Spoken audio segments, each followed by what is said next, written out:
Hello, I am testing the paper trading feature on TradersPost and trying out micros, but the contract size is wrong.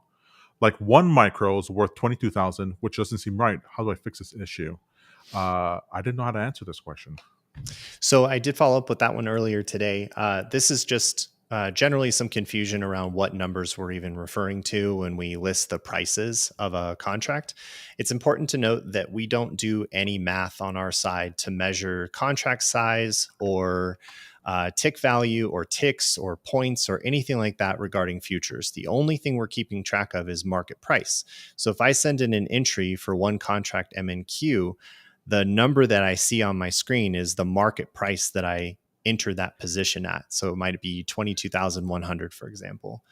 And all of the take profit and stop loss settings are all relative to that market price as well. So if I want to get out $100 above my entry price, then I would set my take profit relative amount to 100, and that would get me out at 22,200, or whatever number I mentioned earlier. Yeah. So the idea here is that everything is based on market price, not based on contract size or tick value or any of the very common futures concepts.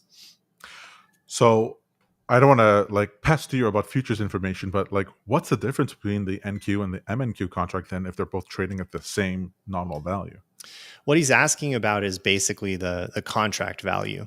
And the contract value is based on the contract size, or the tick value, if you will.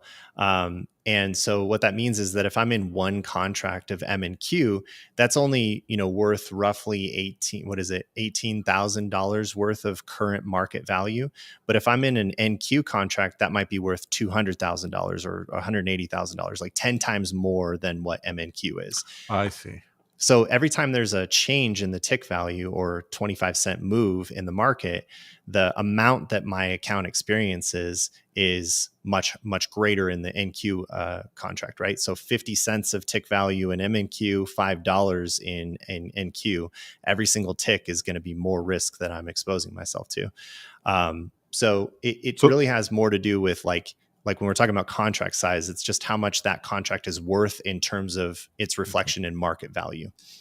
So the idea is if I were to, in a sense, settle that contract and take delivery of it, I'm taking delivery of the contract size you're talking about. $180,000 worth of Qs, like right. NASDAQ. I mean, it's based on the NASDAQ 100. So it would be the same thing as like the NDX or Qs. Like it's as if you bought $180,000 worth of Qs.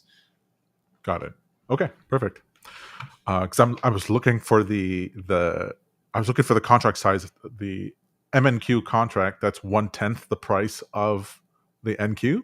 Oh yeah, I was like, I can't find it. No, it's not anymore. So they're all going to be the same market price, just like you would see on your watch list. If you open TradingView and you add MNQ1 exclamation mark, you're going to see a market price of 22,100 or whatever it's close to right now.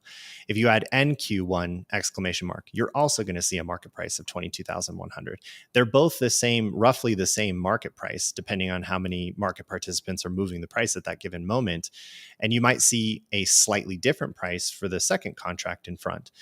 So MNQ2 exclamation mark, for example, might be a slightly different price. And the further you go out onto the forward curve, the prices are slightly different over time. So regardless of which contract you're buying, whether it's a micro E-mini or just an E-mini, you are effectively always trading by market price.